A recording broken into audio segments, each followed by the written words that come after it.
Welcome back to Investing Yourself, the podcast series. I am, of course, your host with the most filled better. And today I am happy to have the triple A of podcasting. Yes, that's right. I have Adam Adams from the podcast of podcasting. Adam, oh, sorry, the podcast on podcasting. Have it right here in front of me. Adam, thank you so much for being a guest on another one of my shows. You were on the Entrepreneur series, and now you're on my podcasting series. So thank you so much. It's good to be here. I'm excited. And you've been on my show. And Yeah. even when you weren't on my show, I was also talking about you on my show. So, Yeah, I heard that. I was listening up, and I heard my name dropped a few times, and I was honored because you have a top 0.5% podcast yeah. worldwide, which is Yeah, it's fun. insane. It's insane. So Adam, I'm going to start off with just introduce yourself to the audience and let them know a Sure. bit about yourself. Adam Adams started podcasting in 2017. As a real estate investor, I wanted to raise and attract capital for my business. I did have that podcast grew and did well, but I started it and it was the complete wrong genre. It was a complete wrong avatar is probably the best way for me to Okay. say it. So I ended up selling the podcast when it was doing really well, and I started another podcast that I thought would attract the right avatar in the real estate space. And so we can talk about all things mistakes and selling a podcast or starting over. My current podcast, as you said, is the podcast on podcasting, and that is around 130-ish episodes published. Yeah. And we've got like 10 more months recorded and ready to go. And Um, I'm in that queue. By the time this episode airs, it's my episode. I think would probably have aired because this is coming out in about 2 months. I don't okay, mind okay. dating. I know you don't like dating your episodes. I Yeah. don't have a problem dating my episodes. But yeah, so this episode's probably going to be released, but as of recording, it's in the queue to be released. Cool. So in short, I have been doing real estate investing since 2005 and started the podcast in 2017 and got real passionate about podcasting. So, also like you, supporting podcasters to just help them get to the next level. Yeah. Um, I love it because you're going through you went through the same transformation that I'm currently going through, trying to find that right avatar. You had the right avatar, which you thought was with your first podcast, and I thought with my first podcast, the Phil Better Show, and then you refined it again, and you're current always refining the avatar, finding that perfect client or individual that you want to help. And I feel I'm doing the same thing with my different shows, trying to find that avatar. So I like seeing that. I was reading John Lee Dumas's book, Finding a Mentor, that's somewhere like a year or a bit ahead of you. And we were joking just before that I want to be like you, and you're like, no, you're going to be better than me. And I So mostly said that because your last name. yeah, I know. Anytime someone brings better into the situation, I'm like, it's related to the last name. But I want to talk about, when did you find out that like your original podcast on real estate, it wasn't the avatar you wanted? How did you find that out? Because I don't think podcasters like the ones that have an avatar, they may not realize it's not the right one. So I want to touch on that. I didn't start thinking about it until about 2 years into it. It was already ranking top 1% in the world. And we were getting 3,500 downloads per episode. And I think we had just crossed 300,000 downloads, around 350 episodes. And that was when I started just thinking, man, what am I doing? I want to raise capital from high net worth individuals because I've run out of my own money. All of my money is invested in my real estate deals. And the goal of the podcast was really to attract private money of other individuals who like wanted to be able to put their money into a deal that I was running. And I started thinking about the title of the show, which was called Creative Real Estate Podcast. And basically, when I was in a mastermind, and I just got up and I started saying, "Hey guys, I think I've started the wrong podcast, but I'm afraid to sell it because it specifically attracts poor people. Like, it specifically attracts somebody who needs creativity in order to do a deal, instead of somebody who has a lot of money, so they just want to be passive." And I it just kind of hit me when I was up in front of the mastermind, and I'm like, what do I do? And people are like, how many downloads do you have? And I had 3 offers in the mastermind that were over $50,000. And I was like, okay, well, I guess I'll sell it to the person who, because I treated it like my baby. Mhm. But I was like, this is 2019. I said, I guess I'll sell it to the person who um will adopt them and Well, make sure for that helping my take, kid is yeah. good. So that was at the end of 2019, and the sale closed at the beginning of 2020. And then part of the agreement, just in case people are wondering, is he and I co-hosted for a while, for several episodes, so I could kind of coach him to take it over, and that the listener would get to know him and not just stop listening because It's no the longer host the, changed. yeah, it's more, instead of it being like you promoting it, you need to show that the show is what's the promotion, not just the host, and then segue over making sure that this guy can take care of the your baby. Yeah. Oh God, that must have been nerve-wracking.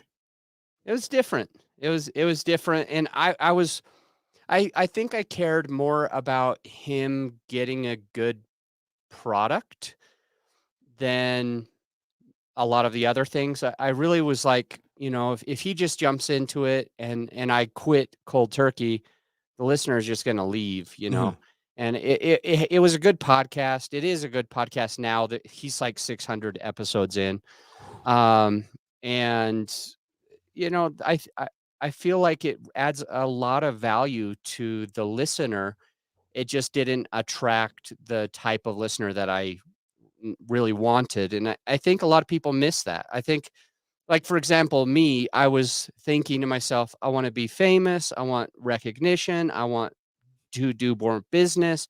So I'm going to start a podcast on something that I know. Mhm. But I probably should have started the podcast on something that would specifically attract my avatar, instead of just something that I know, because it would have been just fine for me to interview people even if I didn't know crap about the topic. As long as it was adding value to my avatar, it would have been a win-win. But instead I was like, I can't start a show about apartment investing. I'm just getting into apartments.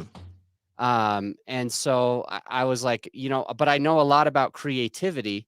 So I labeled it that, and it took me 2 years to understand that it was the wrong direction for my end goal. But then you turned around and were able to successfully give it to someone else who's now creating the wealth that they want, the avatar that they're looking for. And you've been able to build another show in the top 0.5%, even better than the last one, that is attracting your avatar, at least the current avatar that you're looking for. Yeah.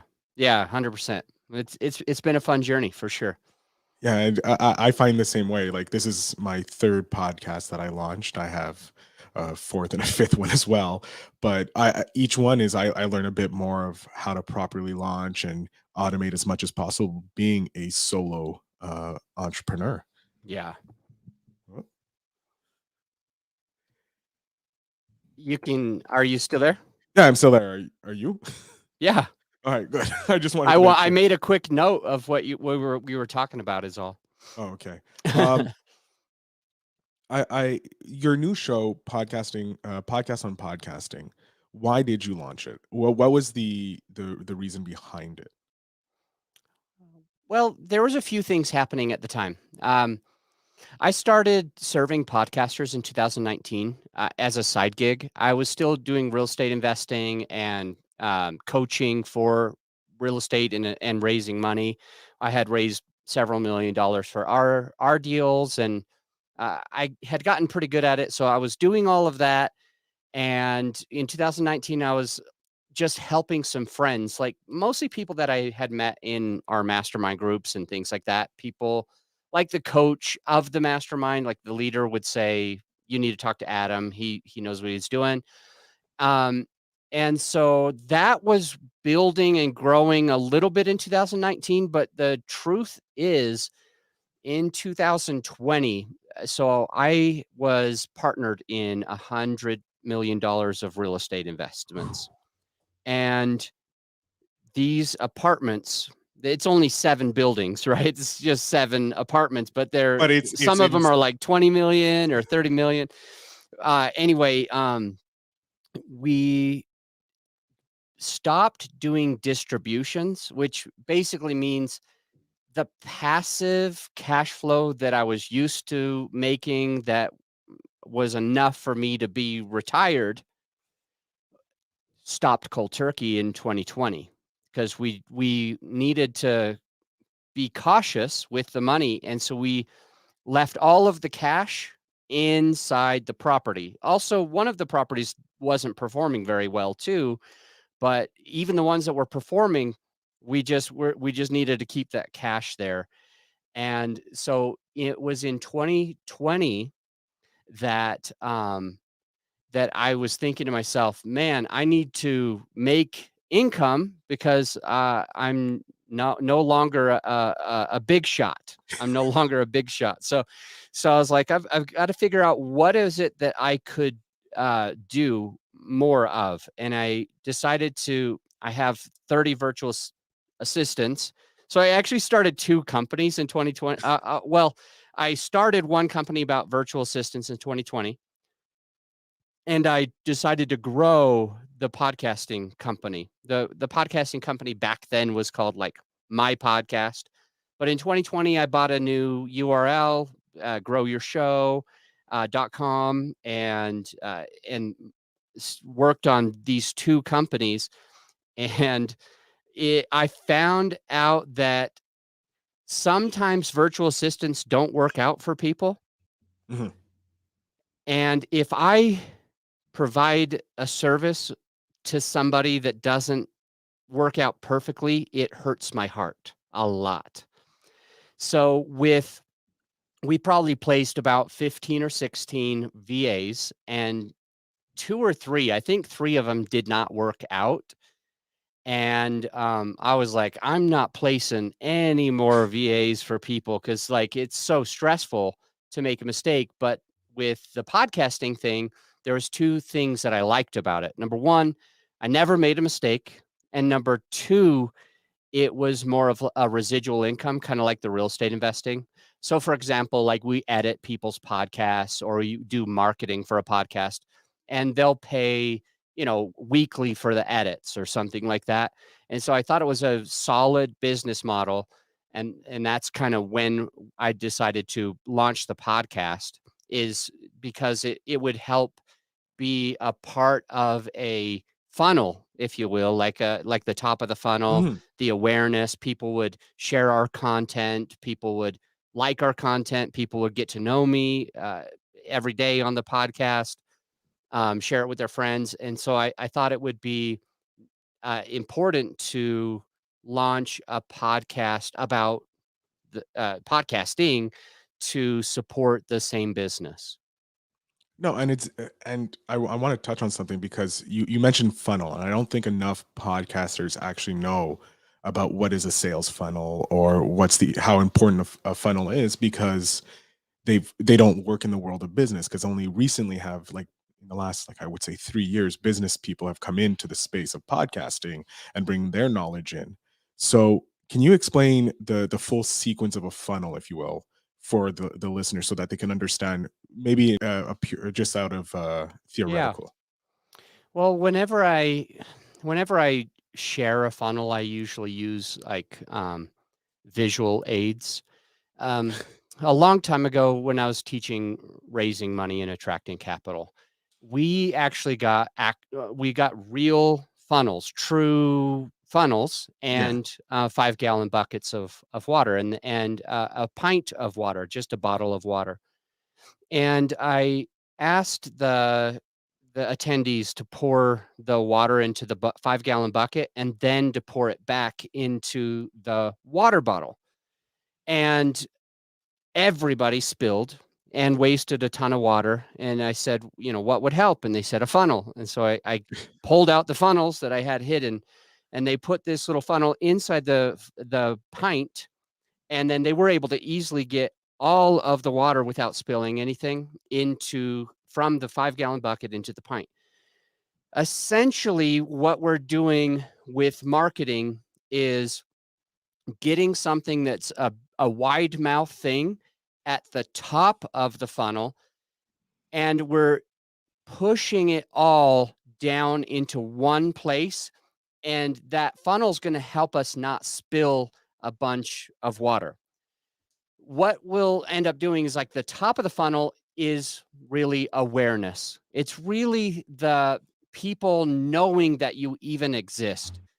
They're not buying anything from you yet. The purchase is at the very bottom of the funnel. So there's awareness, and then there's know, like, and trust, and then there's purchase. So you could see the awareness is at the top, know, like, and trust is in the middle, and the actual sales happen at the bottom of the funnel. In general, the way that we do it is we have a podcast that makes sure everybody knows who we are. Mhm. That's our awareness part. And then to know, like, and trust, there's a few things that we do. One of those things is lead magnets and landing page. So a lead magnet might be something like on our Top website. five, top five On our edit trip. website, for example, we've got a lot of people that are my perfect avatar, like that want a podcast or want to grow their podcast. They might want to have solid equipment. So I built a list of, like, microphones and headphones and webcams and soundproofing materials, lighting that could help a podcaster. And we vetted all of those things and put it into a PDF. And so then we have this funnel that this way that people can start to take action and go from just being aware of us to liking and trusting us, taking action, giving us their email in exchange for this good value. So you go to growyourshow.com/PDF and you can download the PDF, for example. And a lot of the links on the PDF are affiliate links. So we might make even like 10 cents or $1 if they buy certain things, but they don't have to pay extra. But the interesting thing is they go into this landing page, and then they can put in their name and email, and we'll just email them the PDF immediately. So now we have their email address, and we can stay top of mind. We can stay in front of them. We can let them know if we have an event. We can let them know when another episode drops. We can let them know if we have a discount, a Black Friday sale, or whatever. And at the bottom of the funnel, we will use calls to action. We will have, for example, a discovery call. So my company, we always do a discovery call, which basically means, like, the person that probably took action on that, they listened to the podcast, they got the microphone that we suggested, and they really appreciated it. They're like, now I'm ready to take it to the next level. It's a free discovery call. It's like usually about a half an hour, and it's meant for sales. It's the purpose of the discovery call is to find out if we're a good fit for each other. And so we ask lots of questions to make sure that we know if we can serve you. And we let you ask questions too, so you know if we're the right person to serve you. And at the end of that, we give an email that says, this is an onboarding email. So it basically says, read our terms and services, pay, and then set a call with me, and you are set. You're ready to go. So that's kind of like how our funnel looks like. in general, the best thing to say is you want awareness, you want know, like, and trust, and you want sales. Um, so that's the best way to serve the the most amount of people. I love it. I love it because it is true. Like with the podcast, it's the best way to also grow trust because people can listen to the episodes, go, you know what, he or she knows what they're talking about. I trust this person. That gives them a more, they fall down the funnel even quicker, getting the PDFs and all that, that builds the trust and that. So I love it. And also helps with the affiliate links. You get a little cash on the side and they're supporting you. So they feel more involved in the show as well. Yeah. Uh, genius, genius. What's a goal you have with your podcast or your podcasting business? Yeah, the real goal is to grow smart. We currently have 32 employees full time and about 60 clients. And I just want to slowly continue to grow it where my team can train more staff without me. Um, and it right now we're around 60 clients, and it would be ideal if in the year 2023 we have like 200 clients. I think that would be a smart way to grow.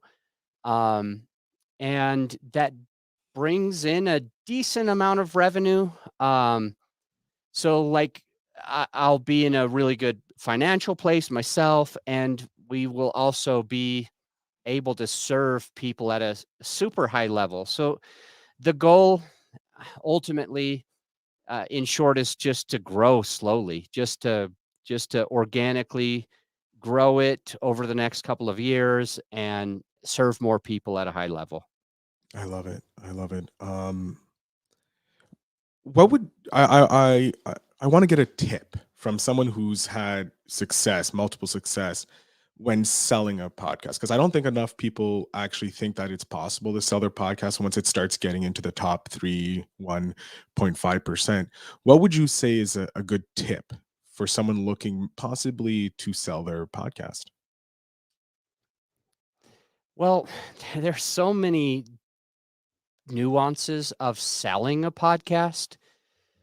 A, you would want to make sure, like I mentioned before, you would want to make sure that the listener doesn't feel let down because they are really there for you.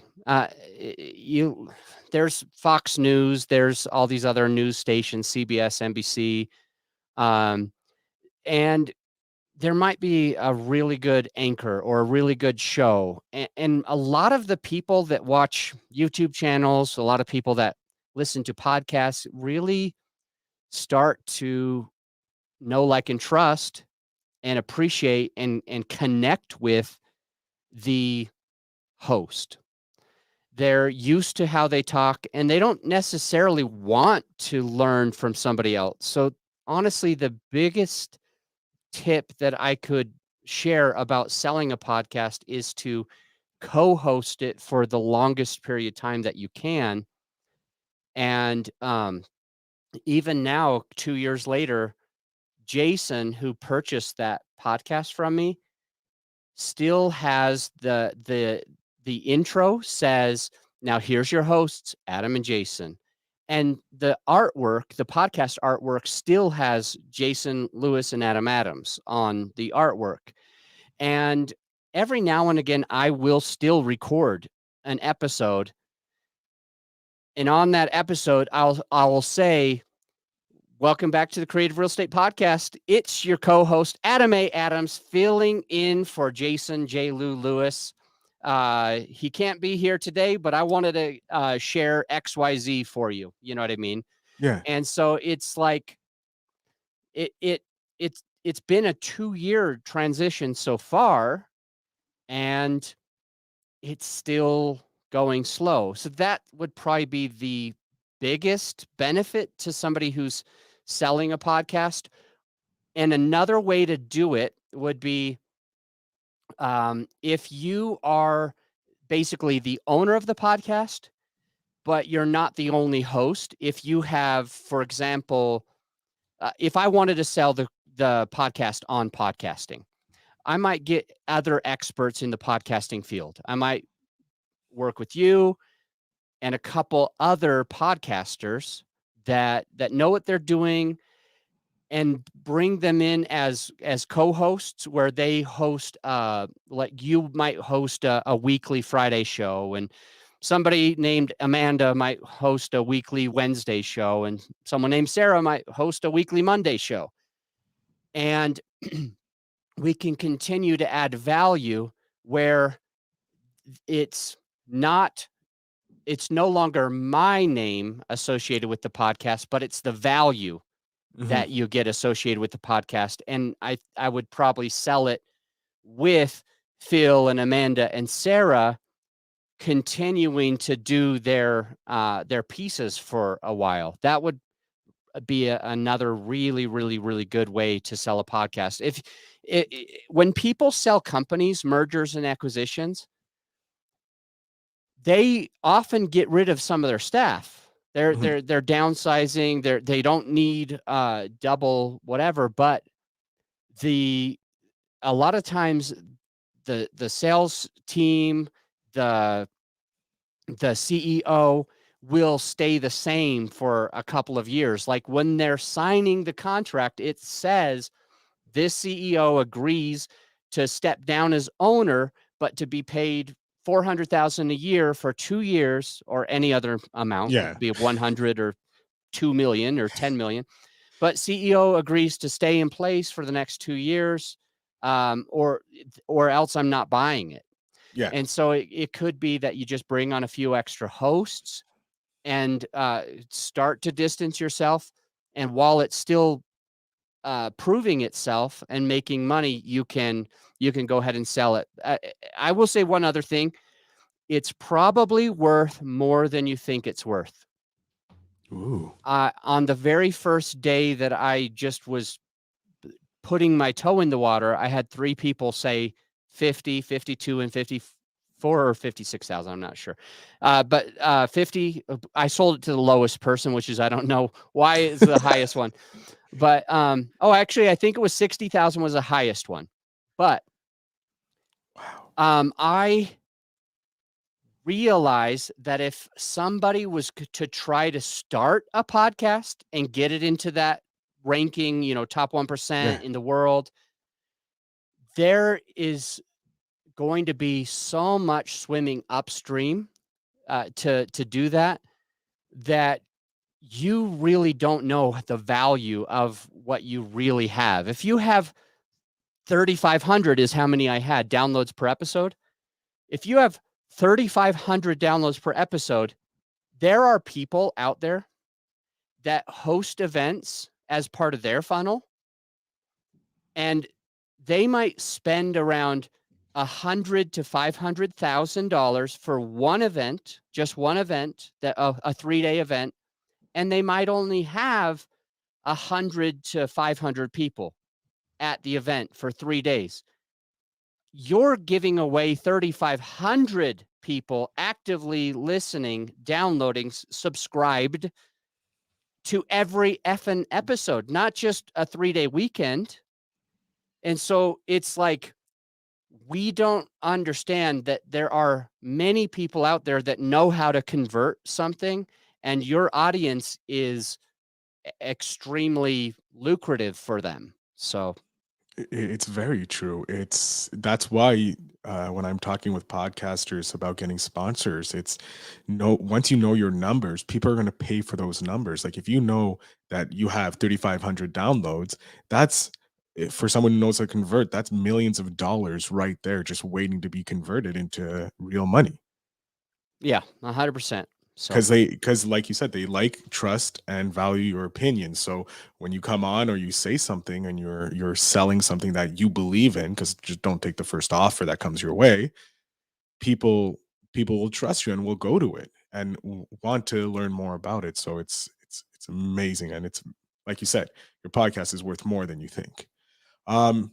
Adam, we're coming to the end of the episode. I'm going to jump off screen. I'm going to let you tell the audience where they can find you, where they can follow you, all that good stuff. So the floor is yours. Sure. 2 quick places if you do want to follow our podcast. It's called The Podcast on Podcasting. We have a lot of great value, 4 episodes a week. 2 of them are just me. 2 of them are interview episodes with people just like you going through their journey. And if you do want to check out the website, it's Grow Your Show at growyourshow.com. So that's how you can find us. There you go. And ladies and gentlemen, always remember the links will be in the show notes down below so that you can follow Adam and get so much value from his podcast on podcasting. Make sure when you do listen, you listen to my episode specifically and let us know how you guys liked it. And Adam, I can't thank you enough for being a guest again on one of my shows. It's always a pleasure talking to you about podcasting and everything in between. It's my pleasure. All right, everybody, I thank you so much and have a great day.